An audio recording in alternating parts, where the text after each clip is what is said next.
والصلاة والسلام على سيد المرسلين خاتم الأنبياء وخاتم المعصومين أما بعد فأعوذ بالله من الشيطان الرجيم بسم الله الرحمن الرحيم قد أفلح المؤمنون الذين هم في صلاتهم خاشعون آمنت بالله صدق الله العظيم وصدق رسوله النبي الكريم الأمين ان اللہ وملائکتہ یصلون علی النبی یا ایہا الذین آمنوا صلوا علیہ وسلموا تسلیما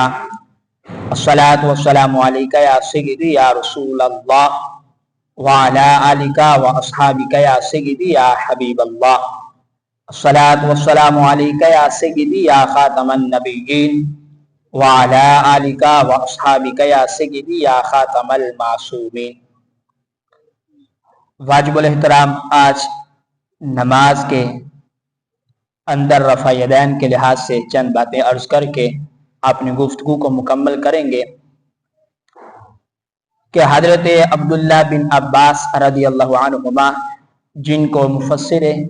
بارگاہ رسول صلی اللہ علیہ وسلم کا اعزاز حاصل ہے، کہ جن کو قرآن مجید قرآن رشید کی تفسیر کا پہلا مفسر کہا جاتا ہے، آپ نے اس لحاظ سے اسی آیت کریمہ کے تحت خاشعون کی تفسیر کرتے ہوئے آپ اس کی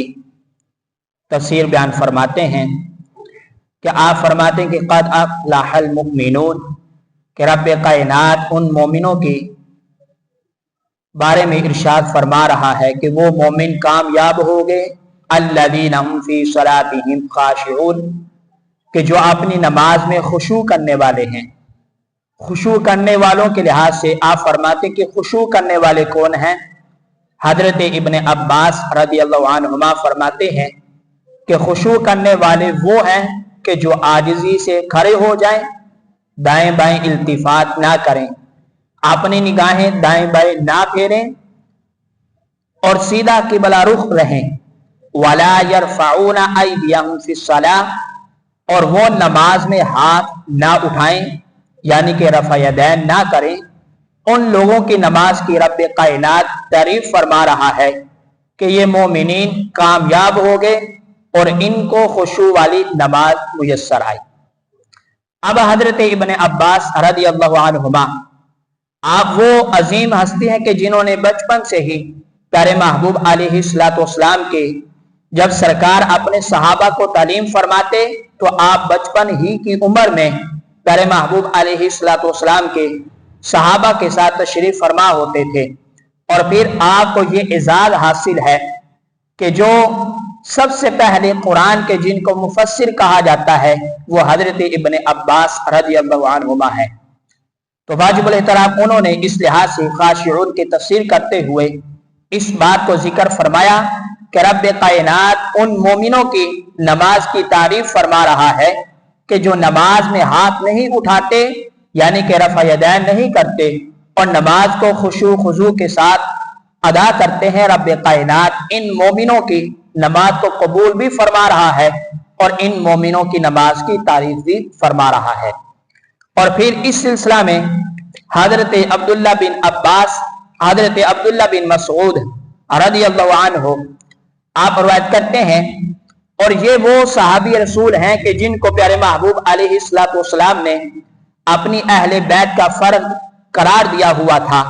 اور اس سلسلہ میں حضرت عمر فاروق رضی اللہ عنہ فرماتے ہیں ان کے بارے میں کہ کنیف مولی علما، کہ حضرت عبداللہ بن مسعود رضی اللہ عنہ علم کا بڑا ہوا خزانہ اور گر ہیں۔ وہ حضرت عبداللہ بن مسعود رضی اللہ عنہ فرماتے ہیں کہ حضرت علقمہ رضی اللہ عنہ فرماتے ہیں کہ حضرت عبداللہ بن مسعود رضی اللہ عنہ نے پیارے محبوب علیہ الصلوۃ والسلام کی نماز کو ان لفظوں میں بیان کیا کہ کیا میں تمہیں رسول اللہ صلی اللہ علیہ وسلم جیسی نماز نہ پڑھاؤں؟ تو جس طرح رسول اللہ صلی اللہ علیہ وسلم نماز ادا کیا کرتے تھے، کیا اس طریقے سے میں تمہیں نماز نہ پڑھاؤں؟ تو یہ صحابی رسول تابعین کے اجتماع کے اندر پیارے محبوب علیہ الصلوۃ والسلام کی नमाज की तालीम देना चाहते थे, तो जो मजमा उस वक्त मौजूद था, ताबीईन का, जिन्होंने सहाबा कराम रज़ियल्लाहु अन्हुम का दौर पाया था, उन्होंने इनसे कहा कि जी हाँ, जरूर आप हमें इस बात की तालीम जरूर दें कि प्यारे महबूब अलैहिस्सलातु वस्सलाम की हकीकी नमाज का तरीका क्या है। तो इस पर रसूलुल्लाह सल्लल्लाहु अलैहि वसल्लम ने अपनी उम्मत को छोड़ा था, और जो नमाज का आखिरी और हतमी तरीका था, तो इस पर हजरत अब्दुल्लाह बिन मसऊद रज़ियल्लाहु अन्हु आपने उन ताबीईन को नमाज पढ़ाई। तो फिर आप क्या फरमाते कि फलम यरफा यदैहि इल्ला फी अव्वली मर्रतिन, तो आप रज़ियल्लाहु अन्हु ने पूरी नमाज में सिर्फ तकबीर तहरीमा के वक्त अपने हाथों को बुलंद किया, और इसके अलावा किसी भी मुकाम पर आपने अपने हाथों को बुलंद नहीं किया, ना ही रुकू जाते वक्त, ना ही रुकू से उठते वक्त, और ना ही दूसरी रकत की तरफ जाते वक्त, और ना ही दो सजदों के दरमियान, और ना ही रकत से सर उठाते वक्त किसी मुकाम पर भी आपने अपने हाथों को दोबारा बुलंद नहीं किया, यानी कि आपने किसी भी मौके पर रफ़ा यदैन नहीं फरमाया था। अब ये सहाबा कराम रज़ियल्लाहु अन्हुम में से अजीम फर्जंद, जिनको प्यारे महबूब अलैहिस्सलातु वस्सलाम ने अपनी अहले बैत का फर्द करार दिया था कि अब्दुल्ला बिन मसूद मेरी अहले बैत के फर्दों में से हैं, और ये सहाबा कराम रज़ियल्लाहु अन्हुम में से सहाबी रसूल ताबीईन के इज्तिमा के अंदर इस बात को बयान फरमा रहे थे कि प्यारे महबूब अलैहिस्सलातु वस्सलाम की जो नमाज का आखिरी और हतमी तरीका था, वो इस तरह था कि प्यारे महबूब अलैहिस्सलातु वस्सलाम ने सिर्फ तकबीर तहरीमा के वक्त, यानी कि नमाज को शुरू करते हुए अपने हाथों को बुलंद किया था, और इसके अलावा किसी भी मुकाम पर आपने अपने हाथों को बुलंद नहीं फरमाया था। तो वाजिबुल एहतराम, इसी तरह नबी करम नूर मुजस्सम शफी मुअज्जम सल्लल्लाहु अलैहि वसल्लम आपने भी अपने सहाबा को जो नमाज पढ़ने के लिहाज से तलकीन फरमाई थी, ये प्यारे महबूब अलैहिस्सलातु वस्सलाम का ये फरमान मौजूद है सही मुस्लिम शरीफ के अंदर। हजरत जाबिर बिन सामुरा रज़ियल्लाहु अन्हु से मरवी है, क्या फरमाती कि खराजा अलैना रसूलुल्लाह सल्लल्लाहु अलैहि वसल्लम, कि हम नमाज पढ़ रहे थे तो रसूलुल्लाह सल्लल्लाहु अलैहि वसल्लम आप तशरीफ ले आए, तो आप अलैहिस्सलातु वस्सलाम ने फरमाया माली अराकुम राफिई अयदीकुम, कि मुझे क्या है कि मैं तुम्हें रफ़ा यदैन करते हुए देख रहा हूं, कअन्नहा अज़नाबु खैरिन शुमसिन, तुम्हारे नमाज में उठे हुए हाथ ऐसे हैं कि जैसे शरीर घोड़ों की दुम्में होती हैं। उसकुनू फिस सलाह, नमाज को सुकून से अदा करो और नमाज में हाथ ना उठाओ, यानी कि रफ़ा यदैन ना करो। अब ये प्यारे महबूब अलैहिस्सलातु वस्सलाम का अपने सहाबा को तालीम देना था, अपने सहाबा को इस लिहाज से आगाह फरमाना था कि प्यारे महबूब अलैहिस्सलातु वस्सलाम ने जब अपने सहाबा को नमाज में रफ़ा यदैन करते हुए देखा, तो प्यारे महबूब अलैहिस्सलातु वस्सलाम ने अपने सहाबा को इस पर मना फरमाया, और सरकार अलैहिस्सलातु वस्सलाम ने इरशाद फरमाया, ऐ सहाबा, तुम्हारे नमाज में बार बार हाथ उठाना ये गोया कि ऐसे कि जैसे शरीर गोरों की दुम्में होती हैं, लिहाजा तुमने नमाज को सुकून के साथ अदा करना है और नमाज के अंदर रफ़ा यदैन नहीं करना। तो वाजिबुल एहतराम, ये प्यारे महबूब अलैहिस्सलातु वस्सलाम आपने अपने सहाबा कराम रज़ियल्लाहु अन्हुम को इस लिहाज से खुद मना फरमा दिया कि रफ़ा यदैन आपने नमाज के दौरान नहीं करना है। तो वाजिबुल एहतराम, इसी तरह नबी करम नूर मुजस्सम शफी मुअज्जम सल्लल्लाहु अलैहि वसल्लम आपने चंद मौकों के लिहाज से इस बात को जिक्र फरमाया कि जहां पर अपने हाथों को बुलंद किया जाए, वो तकरीबन 7 मौके हैं, जिसको मजमू ज़वाहिद के अंदर और मुसन्निफ इब्ने शैबा के अंदर इस बात को जिक्र किया कि हजरत इब्ने अब्बास रज़ियल्लाहु अन्हु से मरवी है कि बेशक रसूलुल्लाह सल्लल्लाहु अलैहि वसल्लम ने फरमाया कि रफ़ा यदैन 7 मुकामात पर किया जा सकता है, 7 मौकों पर अपने हाथों को बुलंद किया जा सकता है। पहले नंबर पर प्यारे महबूब अलैहिस्सलातु वस्सलाम आपने इरशाद फरमाया कि नमाज की इब्तिदा में, यानी कि नमाज शुरू करते हुए तुमने अपने हाथों को बुलंद करना है। दूसरे नंबर पर सरकार फरमाते कि मस्जिद हराम में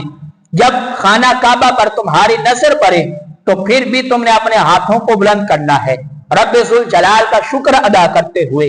तीसरे नंबर पर आप फरमाते हैं कि सफा पर खड़े होने के वक्त अपने हाथों को बुलंद करना है। फिर आगे फरमाया चौथे नंबर पर मरवा पर खड़े होते वक्त तुमने अपने हाथों को बुलंद करना है। पांचवें नंबर पर मैदान अरफात में लोगों के साथ खड़े होने के दौरान तुमने अपने हाथों को बुलंद करना है। मुज़दलिफा में तुमने अपने हाथों को बुलंद करना है। रमी के वक्त तुमने अपने हाथों को बुलंद करना है। अब ये हजरत इब्ने अब्बास रज़ियल्लाहु अन्हु आप इस लिहाज से जिक्र फरमाते कि प्यारे महबूब अलैहिस्सलातु वस्सलाम आपने 7 मौकों पर रफ़ा यदैन करने के लिहाज से इरशाद फरमाया कि आप फरमाते कि ये 7 मौके हैं कि जिन पर इंसान को चाहिए कि अपने हाथों को बुलंद करे, रब्बे जुल जलाल का शुक्र अदा करते हुए, रब्बे जुल जलाल की हम्द व सना करते हुए। और इन 7 मौके के लिहाज से हजरत इब्ने अब्बास रज़ियल्लाहु अन्हुमा आपने इन 7 किस्मों के लिहाज से 7 मौके के जो मौके बनते थे उनको भी आपने इस लिहाज से इस अंदाज के साथ जिक्र फरमाया है। तो वाजिबुल एहतराम इस लिहाज से नबी अकरम नूर मुजस्सम शफ़ी मुअज़्ज़म सल्लल्लाहु अलैहि वसल्लम आपने वाज़ेह तौर पर अपने सहाबा कराम रज़ियल्लाहु अन्हुम को रफ़ा यदैन करने से मना भी फरमाया। और फिर सहाबा कराम रज़ियल्लाहु अन्हुम की जो एक कसीर तादाद थी जो प्यारे महबूब अलैहिस्सलातु वस्सलाम के हम वक्त साथ रहने वाली थी, जिन्होंने सबसे ज्यादा वक्त प्यारे महबूब अलैहिस्सलातु वस्सलाम की बारगाह में गुजारा, सरकार से तालीम हासिल करते हुए गुजारा, उनका यही नजरिया भी है। और उन्होंने प्यारे महबूब अलैहिस्सलातु वस्सलाम के अमल शरीफ को इस अंदाज के साथ जिक्र फरमाया है कि प्यारे महबूब अलैहिस्सलातु वस्सलाम आपने रफ़ा यदैन करने से मना फरमा दिया था। तो वाजिबुल एहतराम इसी तरह आज हम अहले सुन्नत व जमात प्यारे महबूब अलैहिस्सलातु वस्सलाम के उस फरमान पर अमल करते हुए और सहाबा कराम रज़ियल्लाहु अन्हुम ने जो प्यारे महबूब अलैहिस्सलातु वस्सलाम के इल्म को आगे सरकार की उम्मत तक पहुंचाया है, हम उसी पर अमल करते हुए आज हम अहले सुन्नत व जमात नमाज को शुरू करते हुए अपने हाथों को बुलंद करते हैं। और इसके अलावा नमाज के दौरान हम किसी भी मौके पर अपने हाथों को बुलंद नहीं करते। तो वाजिबुल एहतराम इस लिहाज से जो नमाज ईद उल फितर या नमाज ईद उल अज़हा या फिर इसके अलावा जो हम नमाज वितर अदा करते हैं, नमाज वितर की तीसरी रकत में अपने हाथ को बुलंद करना, या फिर नमाज ईद उल फितर या नमाज ईद उल अज़हा के अंदर जो अपने हाथों को बुलंद करना है पहली रकत और दूसरी रकत में, इस लिहाज से अगर इंसान कहे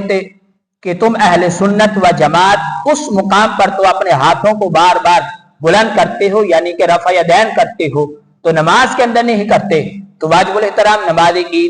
ईद उल फितर हो या नमाज ईद उल अज़हा, उसकी नीयत के अंदर ही अगर बंदा मोमिन गौर करे तो उसके अंदर 6 तकबीर जायद का हम नियत कर नमाज शुरू करते हैं। तो नमाज ईद उल फितर में, नमाज ईद उल अज़हा में जो 6 तकबीरें जायद होती हैं वो जायद तकबीरें कहना वाजिब है। हम अहले सुन्नत व जमात के यहाँ 6 तकबीरें जो कही जाती हैं उसमें पहली रकत में नमाज के शुरू के अलावा जो 3 तकबीरें होती हैं पहली रकत में होती हैं और 3 तकबीरें दूसरी रकत में होती हैं। लिहाजा ये पंजगाना नमाज से जुदा तरीका है कि जिसकी नीयत के अंदर ही जब मुसलमान नमाज शुरू करते हैं तो उसकी नीयत के अंदर ही ये जायद तकबीरों का इस लिहाज से नीयत कर फिर शुरू की जाती है। और नमाज वितर जो है उसके अंदर इस लिहाज से एतराज इसलिए नहीं किया जा सकता कि हमारे यहाँ वितर जो है वो 3 रकत है। हम अहले सुन्नत व जमात नमाज वितर की तीसरी रकत में अलहम शरीफ और सूरत पढ़ने के बाद दुआए कुनूत से पहले हम ये अपने हाथों को दोबारा बुलंद करते हैं। और हमारे यहाँ इस लिहाज से हुक्म यह है कि वितरों के अंदर तीसरी रकत में सूरत पढ़ने के बाद अपने हाथों को बुलंद करना यह हमारे नजदीक वाजिब है। और हम अहले सुन्नत व जमात इसलिए नमाज वितर के अंदर अपने हाथों को बुलंद करते हैं। और फिर इस लिहाज से एतराज उन हजरात की तरफ से इसलिए नहीं किया जा सकता कि हमारे यहाँ 3 रकत पढ़ा जाता है, اور ہم تیسری رکعت میں اپنے ہاتھوں کو سورت پڑھنے کے بعد بلند کرتے ہیں اور ان کے ہاں ایک رکعت وتر پڑھا جاتا ہے۔ تو واجب الاحترام اس لیے پنجگانہ نماز کے اندر پیارے محبوب علیہ السلام کے واضح فرامین موجود ہیں، اور صحابہ کرام رضی اللہ عنہم کا اس لحاظ سے پیارے محبوب علیہ السلام کی نماز پڑھنے کے لحاظ سے جو طریقہ تھا اس کو بیان کرنا، ہم اہل سنت و جماعت اسی پر عمل کرتے ہیں۔ اس لیے ہم پنجگانہ نماز کے اندر سوائے نماز شروع کرنے کے اس کے علاوہ کسی بھی مقام پر اپنے ہاتھوں کو بلند نہیں کرتے۔ تو واجب الاحترام یہ چند باتیں تھی۔ دعا کے خالق کائنات جل جلالہ جو کچھ ذکر کیا یاد رکھ کر عمل کی توفیق عطا فرمائے، آمین۔ وآخر دعوانا الحمدللہ رب العالمین۔